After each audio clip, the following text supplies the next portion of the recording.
You know why we're here? Let's go. I'm starting off with oil paints on the main robes. Oils work great for these really large areas.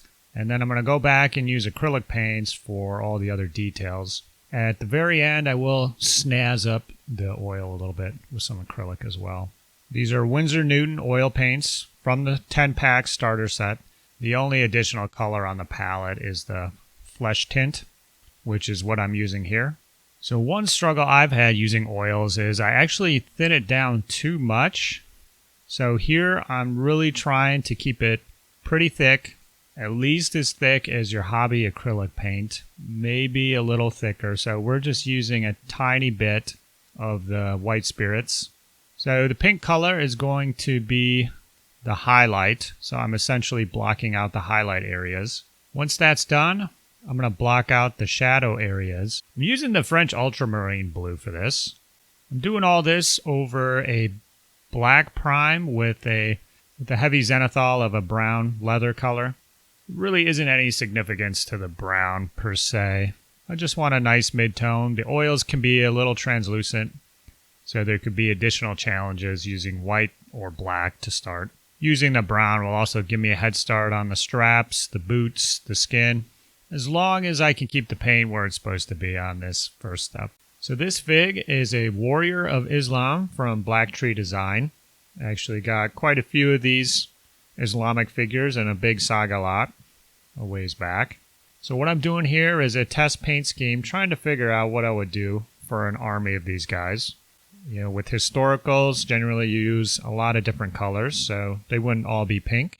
So I really just want to figure out a technique that I like, that I can use to get a cohesive look, even with all the different colors. Once I've got the shadows blocked out, I can get into the blending. So you'll notice the highlights and shadows didn't really touch when I went through the first time. This is to get the paint down in anticipation of the blending coming up. So with oil paints, you probably know they take a very long time to dry. You really need to wrap your head around the fact that the paint doesn't really disappear.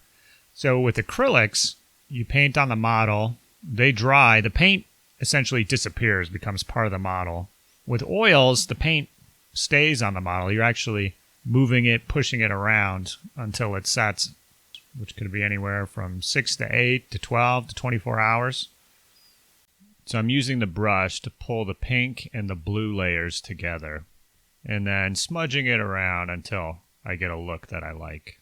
The blue's a lot stronger than the pink, so I'm going to end up with a gray mid-tone here, which will help ground the scheme in reality, I think, especially for a historical model. You'll see I'm wiping off the brush on the paper towel there and using just a little bit of white spirits to keep the brush from caking up with paint. Remember, it doesn't disappear. I'm using a nylon craft brush. This came in a pack of 5 or 10, nothing special to it. It has a pretty good tip, and I do a pretty good job cleaning it after every oil session. So it's held up pretty well so far. While you're working with oils, the colors will be glossy and quite vibrant, but it will dry to a matte finish and become less saturated.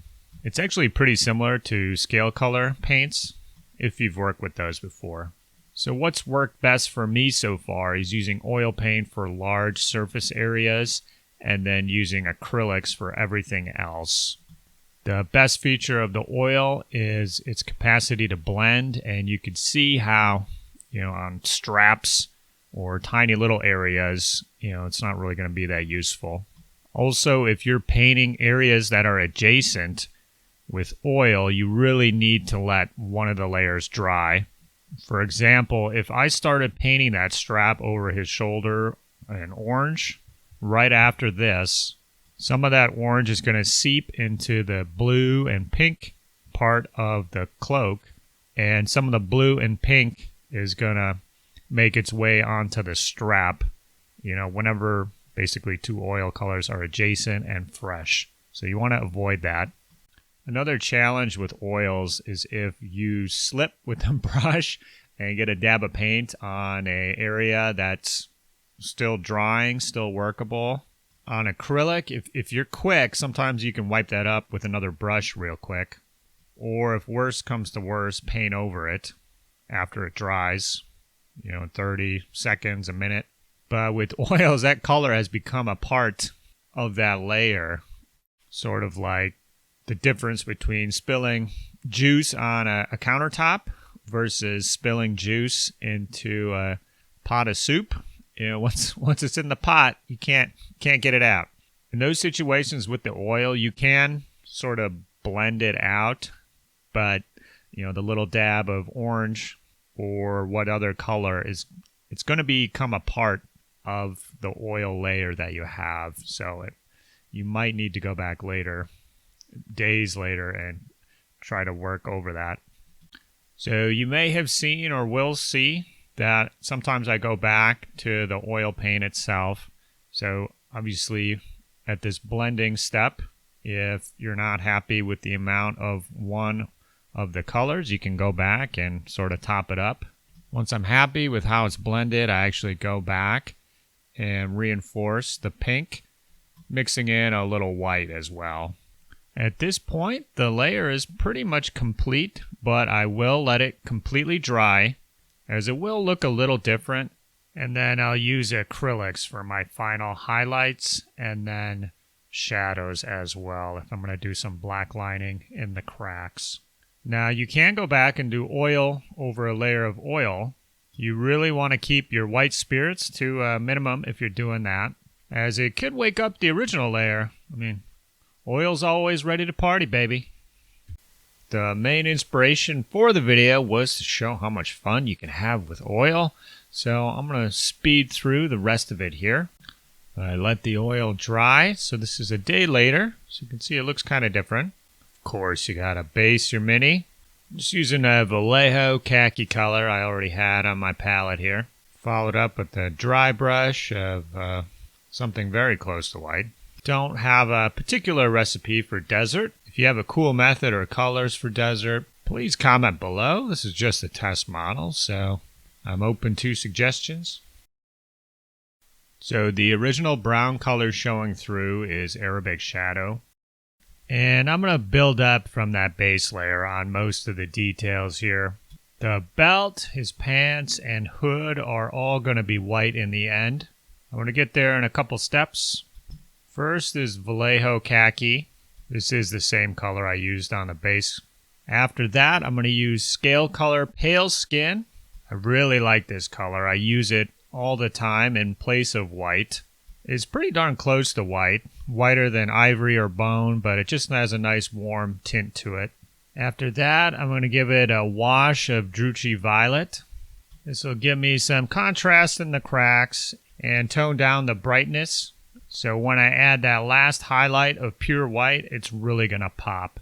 To make it even more interesting, I decide to use little dot highlights instead of strokes. This is something that's pretty easy to do, actually pretty fun as well, and helps break up secondary pieces by giving the illusion of different kinds of fabric texture.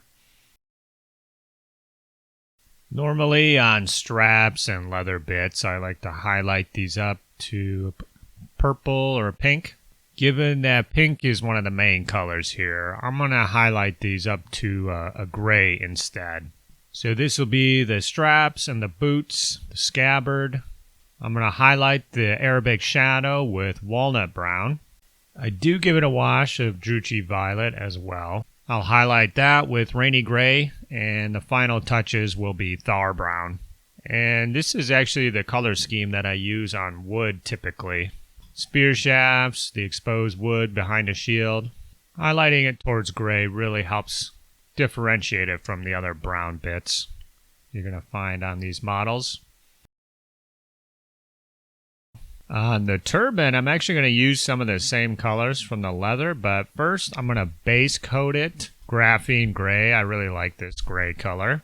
I darken it up with Druchii Violet, then highlight with rainy gray and Thar brown again. And I will use those same colors on his beard, but I will not show those clips. On the skin bits, I keep it pretty simple. That base coat brown color, Arabic shadow, actually is intended to be a skin color, so I'm not going to do much more here. I'll highlight with a 50-50 mix of basic flesh and Arabic shadow, and then do a couple final highlights with just basic flesh. Seems to work all right. If you've got a recipe for Middle Eastern, North African skin, I'd love to hear it. Post it below. Originally, I wasn't going to paint the eyes. On metal, the eye detail can be pretty janky. Looking at this guy and the other Black Tree Design minis, he's got some pretty big peepers, and they're already shaded in. So I'm going to do a tiny dot of white on either side using my tiny liney here. That's a 10-0 Rosemary Kalinsky Sable. I use it way more than I should. You may have seen it in some of the previous highlights. In any case, I'm calling that good. So after all that detail work, we're coming full circle to add the final touches over the oil paint job. It's been 2 days, so the oil's pretty much set, and I can go over it with acrylic paints. I'm using scale color, pale skin again, just adding some crisp final highlights. While you watch me work, I'll speak a little bit to the sword. I'm not going to show any of that footage, but it was base coated in thrash metal, edged with speed metal, and then the final highlight at the top was done with white alchemy. And the gold color around the hilt is Viking gold, highlighted with white alchemy. If you've been painting a while, you'll know that most fun, enjoyment, and satisfaction you can get is applying the final highlight. Since I've been yapping for 10 minutes straight here, we're just going to kick back with the little final highlight interlude. This will be just under a minute.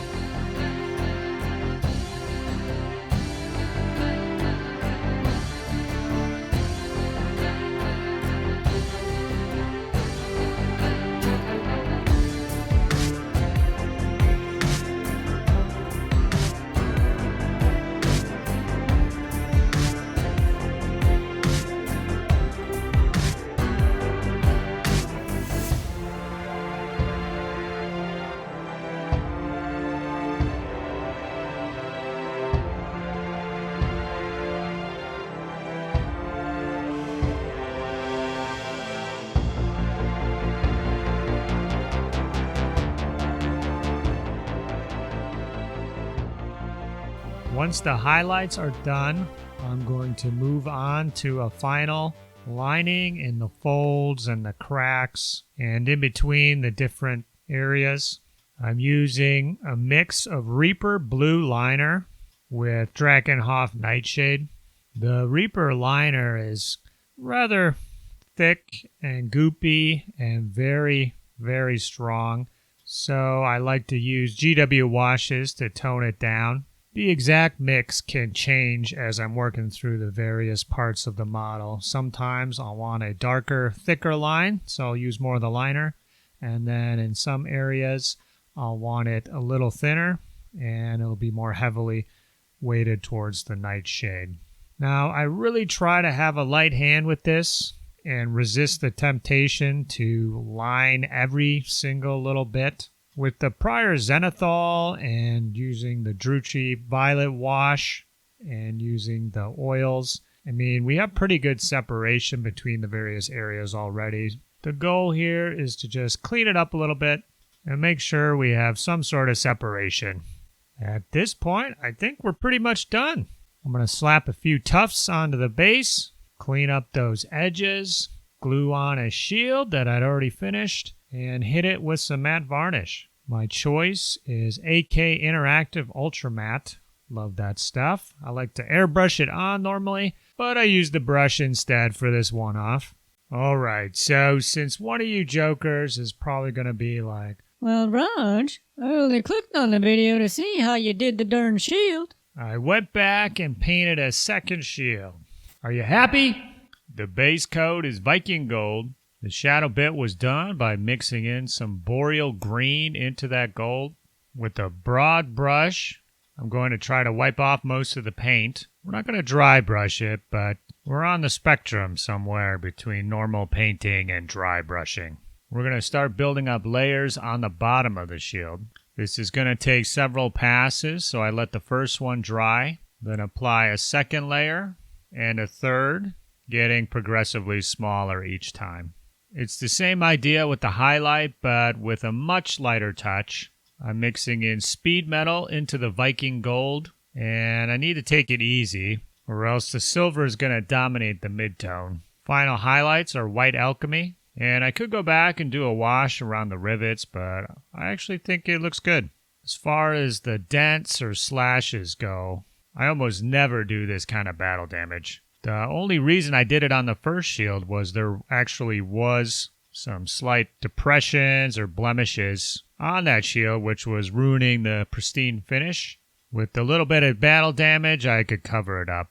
They're just the white alchemy highlight color, and then the boreal green Viking gold mix with just a little bit of black to darken it up.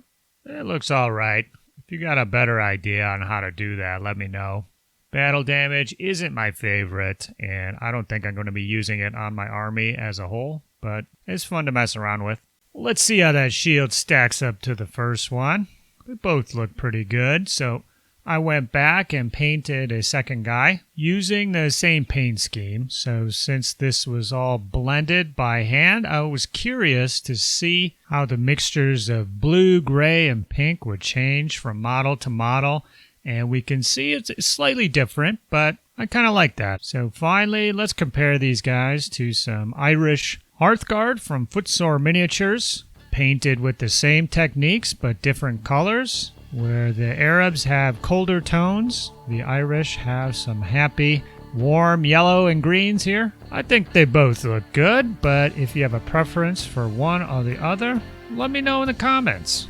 Otherwise, if you have any good advice or tutorials on desert bases, Middle Eastern or North African skin, or battle damage, comment below as well. I'm always looking to learn. Will do, Rodge.